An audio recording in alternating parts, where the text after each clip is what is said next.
It is 2025.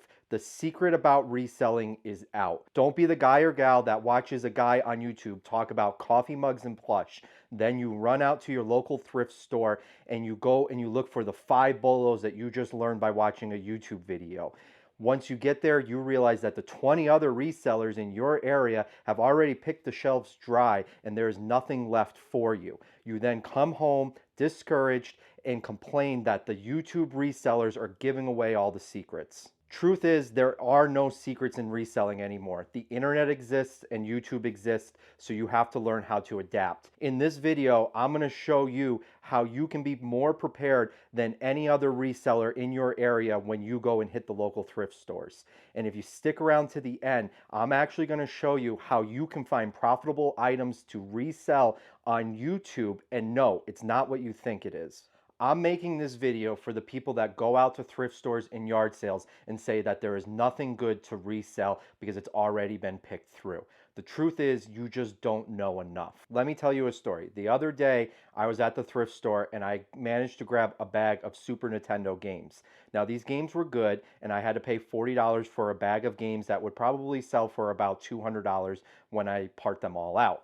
This seems like a good pickup, and it is. Every reseller that I know inside that store came over to my cart and wanted to look at it and say, oh wow, this is great. Look at all these good games that you got in here. However, what they were missing was the 3 things I had sitting below the games. Not one person talked about the items that I had below the games. Why is this? Because everyone knows about video games. If you're only going out to the thrift store hoping to find the one thing that everyone already knows about, you're going to struggle. What was sitting below these games? Well, it was tripods. I had 3 tripods that were sitting below the games and not one person knew what they were. Now, most tripods aren't worth a lot of money. However, these tripods in particular were vortex tripods that are meant to hold spotting scopes for hunters. The only reason I knew this is because I actually own one. When I go hunting, I use a vortex spotting scope and I know that these are good money. I picked up 3 of these. The thrift store didn't know what they were, so they put $3 on each of these. And each one of these should sell for more than $100, making that $9 into over $300 in profit. The video games, I had to pay $40 and they would sell for $200. Everyone knew about the video games, but no one knew about the spotting scopes that were below the video games. Knowledge is king. Let's start with the beginner level reseller. If you are new to reselling or new to selling on eBay, I highly recommend that you hop onto YouTube and watch a bunch of YouTube reselling content. There's some great content creators out there that are creating content that can help you learn how to list an item, how to take photographs of an item, how to find an item, how to ship an item, how to title an item. There is a lot of great content. So once you've learned all the basics of how to, the next thing is how to find the items. And there's also a lot of great content creators for that. You can watch people go out and pick items at yard sales or thrift stores, and you can learn what they're picking up and you can go from there. The one caveat to this is to always know who the reseller is. Is this a person that sells on eBay? Is this a person that sells on Whatnot? Is this a person that sells to their audience? You need to understand this because some resellers will go out and pick up coffee mugs and plush because they are selling them to their audience. And that is a different business than selling to the general public on eBay. There's also a lot of resellers that will go out and buy a bunch of low-end clothing and then sell it on Whatnot. Now, that's great content if you are selling on Whatnot. But if you are selling on the eBay platform to the general public and you don't have a following, you need to find resellers that are creating content that are just like you. So even though their content might be interesting and exciting, you can sit there and say, look at them pick that up, I should go out and pick that up. Well, the only reason they're able to sell it is because they have the audience to sell it. So you need to find stuff that will sell to the general public. The way I like to do this is when I'm watching someone pick something up on a YouTube video and I'm unsure of the item, I actually look at the comps on my phone. I sit there as if I was in the thrift store and I was making the decision whether to pick it up. I look and I see what it sells for, what the sell-through rate is, and if it meets my metrics. If you don't know what your metrics are, check out this video here where I help break down if you should pick up items or not. Now, when you're sitting there and you're looking things up, there's a few things you're learning. You're learning how to look things up, and you're also learning how to price things and keywords. And maybe this one thing that they picked up isn't worth anything, but you see something else in the search and you're like, oh, those are worth something, so I should pick those ones up. I can't tell you how many times I watch someone on YouTube pick something up and say, hey, this is a bolo, be on the lookout for this thing. This thing is great. It sells all day, every day. I look it up and there's 3,000 listed and 10 sold in the last 90 days. That's not an item I want in my store, and I don't think that's an item you want in your store. So don't take the word of a content creator. Do your own homework, do your own research. While you're watching that video, just look things up. You're going to learn a lot by just practicing looking things up and seeing what they say. And if they're spot on, that's someone you can start to now listen to. If they're far off of like this item doesn't actually sell and they're telling you it sells, maybe go find someone else to watch. Now, if you're interested in a bolo list that are items that you can actually find every day at the thrift store and they actually have good sell-through rates with decent prices, I highly recommend checking out my bolo page. It is linked in the description below. It is free to join. Go ahead, scroll through it, and you're going to find a bunch of items that you can find every day at any thrift store in America. After the beginner step of learning the basics of how to list items, how to find items, how to sell items, and you've learned some bolos, so when you're out, you're not skipping over the easy stuff. After that, I highly recommend the next step being stick with what you know. So there's something that you know that no one else inside that thrift store is going to know. So whether it's you're a golfer and you know a lot about golf stuff, or maybe you're a hunter and you know a lot about hunting stuff.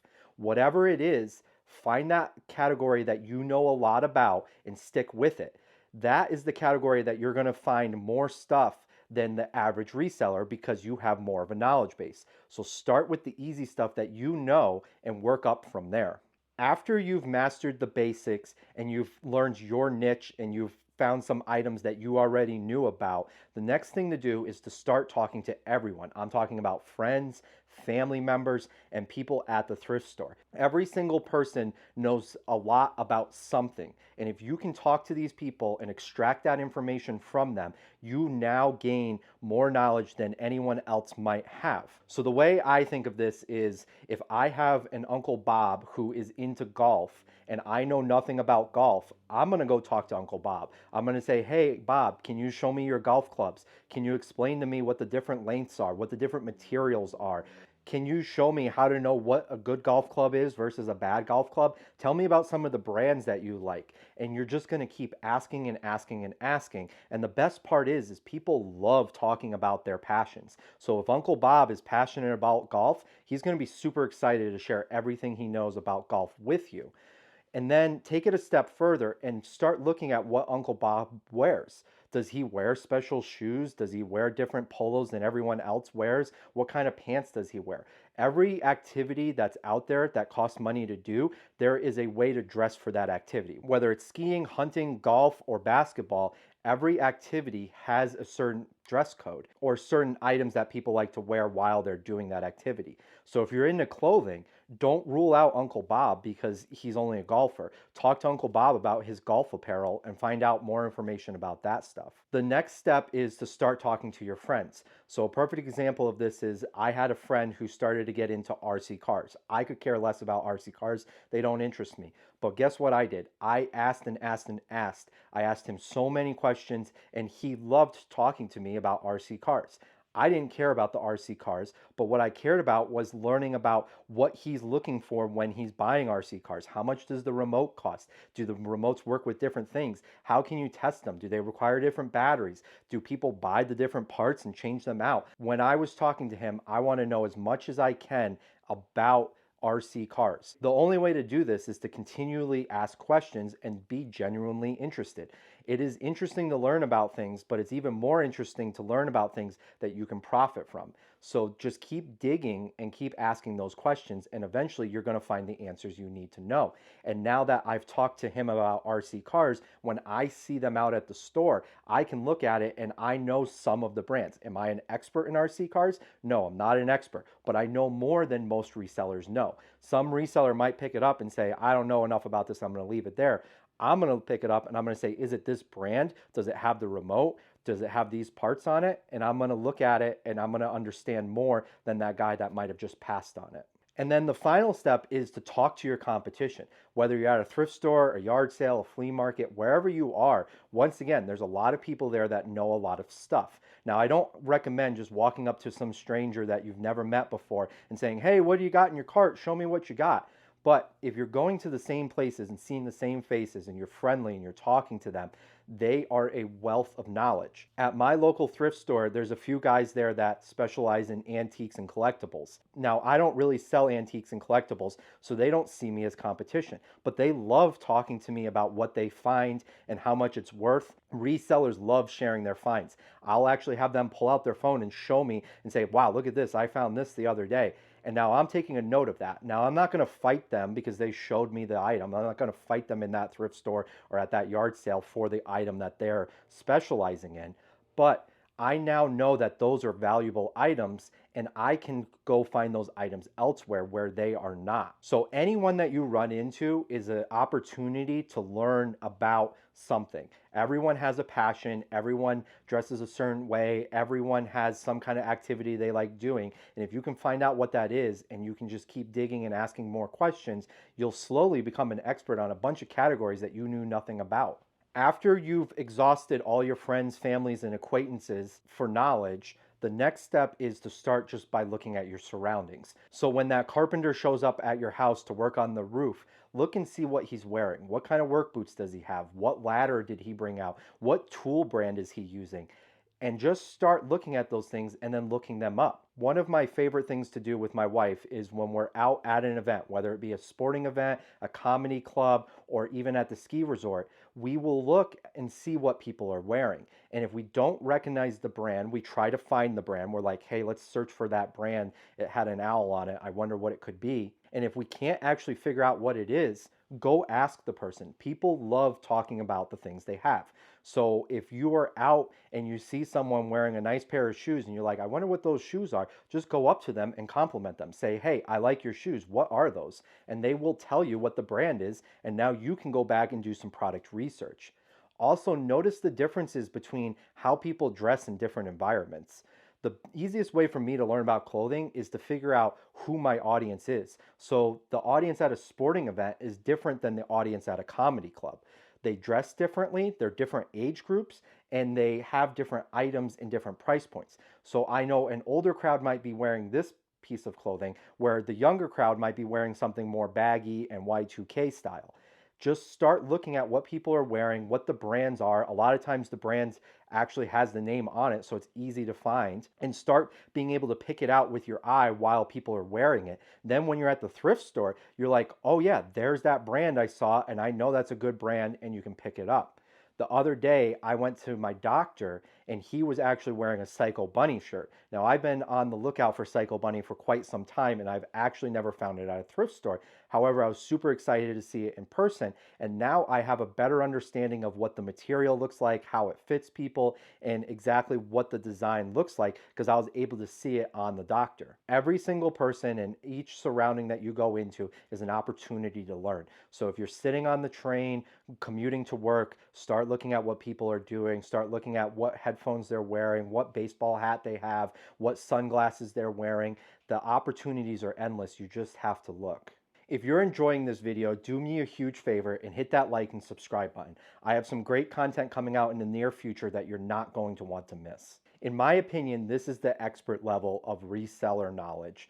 And after you have already learned the basics, you've gone out and talked to your friends and family, you've talked to the people at the thrift store, you've started to pay attention to your surroundings, the next and final step in reseller knowledge is to actually go out and seek the knowledge. So this means going to trade shows, watching YouTube content, and going to the actual stores. So me personally, I knew nothing about golf, but there's a lot of golf stuff out there. So one of the first things I did was I started to watch a bunch of golf content on YouTube. Now, I'm not talking about reseller golf content. I wasn't going out and watching some guy that picked one golf club and barely showed the comp. I'm talking about I go and I start watching YouTube golf content. People talking about the sport of golf, people wearing golf apparel, people showing and giving product reviews on golf items. I want to learn as much as I can, so I just start to embed myself within that community. So I start by watching some of the content, and YouTube has a great algorithm where it's going to start feeding you even more content,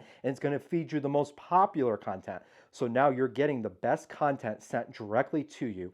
I started by watching all of that. Once I was comfortable with knowing some of the basics about golf and some of the golf brands and stuff, I wanted to get my hands on the stuff. So when I'm out at the thrift store or at the yard sale, I'm not second guessing myself. I know exactly what I'm looking for. So the next step was I went to a local golf store. When I went in there, they had a whole apparel section. I went through and I was like, oh yeah, I saw the guy wearing this on that show, and I saw the guy wearing these pants, and they were talking about these shoes, and I put my hands on it. I want to feel the material. I want to see what the tag looks like. And the best part is at a store, they actually put price tags on the items, so you know what the retail value of it is. Now, there are certain things that have high retail value, but just don't have any resale value, so you still have to look up at the comps and understand if it's going to resell or not. But it's a good starting place to be like, wow, this is $100 polo shirt. This is something I need to keep an eye out for, and it feels like this. So when I'm flipping through the racks, I'm not even necessarily always looking at the tag. I can tell by the feel of the fabric whether this is something I need to look at further. And this goes for anything. The niche I'm currently learning about is trading cards and Pokemon cards. I know nothing about it, and I don't think I'll ever know as much as the experts. I'm never going to go out and drop thousands of dollars on Pokemon cards. However, I want to know that when I'm at a yard sale this summer, that I'm not passing on something just because I don't know about it. I want to know the basics. I want to know how to read the Pokemon cards. I want to know how to search for the Pokemon cards. I want to know what people are looking for, and I want to know how to tell if they're real or fake. Those are some simple things that you can learn by just watching some YouTube videos. So that's what I'm currently doing. I am just sitting down watching a bunch of Pokemon card content, and I'm not talking about reselling content. The resellers not only get it wrong, but they also waste a lot of time. They're going to sit there and break down how much it sells for and all this other stuff. Meanwhile, I could sit and watch some guy just talk about Pokemon because he's an expert in Pokemon. And while he's talking, I can be doing the comps, and I know the comps are true because I ran them. And then the next step is to go to my local card store and start looking at them. And once again, these items are going to have price tags on them. So I'm like, okay, that one's worth more. And maybe I don't understand why that one's worth more than this one over here. The person behind the counter is the person to ask. He deals with these every single day. He knows them inside and out. And not only is he going to say, well, this one's worth more because of this, he's going to break it down in a way to sell it to me. So when he's starting to use certain words, I'm now learning those are keywords that I need to include in my title. The final step would be going to a trade show. And now there's some reseller content of people going to trade shows, whether it's video game trade shows or card collecting trade shows, and buying stuff to resell. But there's even another side of that, because the margins are slim at trade shows because everyone knows what it's worth. But there's still a huge opportunity there. There's the opportunity for you to meet other people that are in that industry. There's opportunity for you to ask questions. There's opportunity for you to see rare items that you will not find anywhere else. So the next time you're at the thrift store or the yard sale and you're thinking to yourself, wow, everything's picked through, there's nothing left, ask yourself if you know everything about everything. And chances are you don't, because no one knows everything. Pick a niche that you don't know about, whatever it is, whether it's men's shoes, men's clothing, or video games, or Pokemon cards, golf stuff, hunting apparel, whatever it is. Pick a niche and start embedding yourself within that community. You can join Facebook groups, you can go to the sporting goods stores, you can watch YouTube content, but don't watch the reselling content. Watch the actual content, learn the actual terms, learn why these items are desirable, learn everything you possibly can, and you will know more than any other reseller that walks into that store. That reseller that walks in and knows 10 or 20 bolos and is looking for the calculator and the Wii video games and the Doc Martin shoes, they're going to struggle because those are easy pickups and every reseller is going to pick those items up. But the things that you can learn before you even step foot into a thrift store or a yard sale will help set you above any competition you might have in your area. Have you ever wondered if the eBay international shipping program is actually worth it? Whether you're already enrolled in it or you're thinking about enrolling in it, go ahead and check out this video here where I share a story about an international return that I had and how eBay helped me handle it.